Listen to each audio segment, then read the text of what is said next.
بسم اللہ الرحمن الرحیم۔ سورہ الاحزاب ترتیب کے اعتبار سے 33ویں سورہ ہے۔ یہ مدینہ منورہ میں 5 ہجری میں نازل ہوئی۔ اس سورہ میں غزوہ احزاب، غزوہ بنو قریظہ، سیدہ زینب سے رسول اللہ صلی اللہ علیہ وسلم کا نکاح اور ازواج مطہرات کے حوالے سے کچھ خصوصی احکام ہیں، نیز تمام مسلم خواتین کے حجاب کے احکام بھی بیان کیے گئے۔ سورہ کے آغاز میں عرب کی ایک رسم کا خاتمہ کرنے کے لیے رسول اللہ صلی اللہ علیہ وسلم اور مومنین کے باہمی تعلق پر مبنی آیات ہیں۔ زید بن حارثہ رسول اللہ صلی اللہ علیہ وسلم کے منہ بولے بیٹے تھے، لوگ انہیں زید بن محمد کہتے تھے۔ آپ نے خاندان کی مرضی اور سیدہ زینب کے جذبات کے برعکس اپنی پھوپھی زاد سیدہ زینب کا نکاح زید سے کر دیا۔ زید آزاد کردہ غلام تھے اور سیدہ زینب عالی نسب، ان میں ہم آہنگی نہ ہو سکی اور نوبت طلاق تک جا پہنچی۔ ایک طرف رسول اللہ صلی اللہ علیہ وسلم کو یہ احساس تھا کہ ان کی وجہ سے زینب کو ان کی پسند کا شوہر نہ مل پایا، دوسری طرف منہ بولے رشتوں کے باعث جس بدتمیزی اور بے حیائی کا فروغ ہونے نیز حقداروں کے حق غصب ہونے کا امکان تھا، اس کے پیش نظر اس کا کوئی مداوع ہونا ضروری تھا۔ لیکن یہ اندیشہ بھی تھا کہ اگر رسول اللہ زینب کی دلجوئی کے لیے ان سے نکاح کر لیتے ہیں تو منافقین ایک طوفان بدتمیزی برپا کر دیں گے۔ سورہ احزاب کے پہلے رکوع میں منہ بولے رشتوں کے خاتمے کا اعلان کیا اور رسول اللہ اور امت کے تعلق کو واضح کرتے ہوئے کہا، النبی اولیٰ بالمؤمنین من انفسہم وازواجہ امہاتہم۔ اگلے 2 رکوع غزوہ احزاب اور معرکہ بنو قریظہ کے ساتھ مختص ہیں۔ مکہ والے بدستور اس کوشش میں تھے کہ مسلمانوں کے مرکز کا قلعہ کما کر دیا جائے۔ مدینہ سے یہود کے 2 قبائل بنو قینقاع اور بنو نذیر کو ان کی عہد شکنی کے باعث جلا وطن کر دیا گیا، تو وہ بھی مکہ والوں کے ساتھ شریک ہو گئے اور سارے عرب کو مسلمانوں کے خلاف اکٹھا کر کے لے آئے۔ شوال 5 ہجری میں مدینہ کے باہر 10-12 ہزار جنگجو جمع ہو گئے۔ رسول اللہ کے پاس صرف 3,000 افراد تھے۔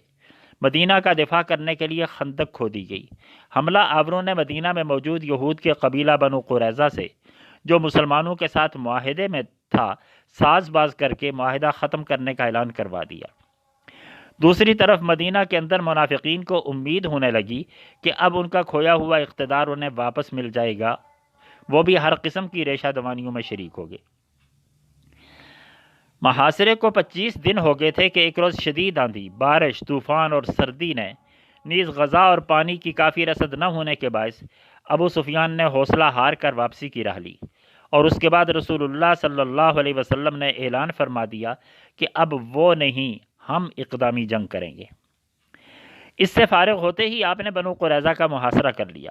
2-3 ہفتوں کے اندر ہی انہوں نے اس شرط پر کہ قبیلہ اوس کے سردار سعد بن معاذ ان کے بارے میں جو فیصلہ کرے انہیں منظور ہوگا۔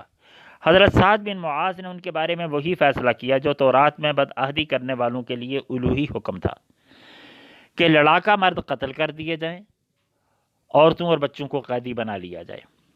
سورہ احزاب میں ان دونوں غزوات کے دوران مختلف فریقوں کے طرز عمل پر تبصرہ کیا گیا۔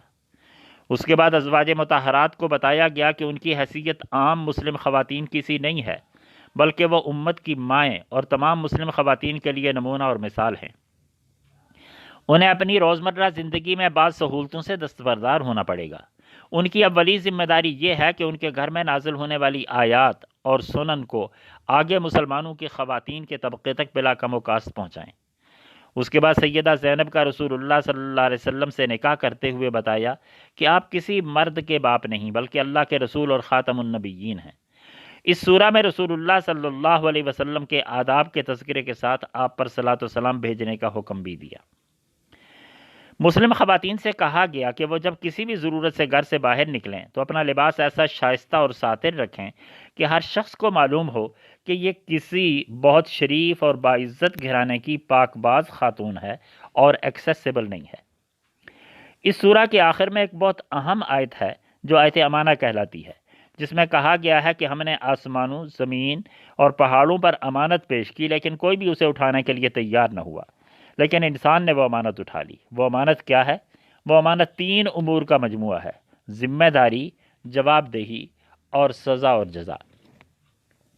اللہ یہ چاہتا تھا کہ اس کائنات میں ایک با اختیار، ذمہ دار اور قدرت و صلاحیت رکھنے والی مخلوق پیدا کرے جو اپنی ثوابدید کے مطابق کام کرے، لیکن اپنے اختیارات کے استعمال اور ان کے نتائج کے بارے میں ہمارے سامنے جواب دہ ہو، تاکہ اپنی کارکردگی کے مطابق انعام یا سزا پائے۔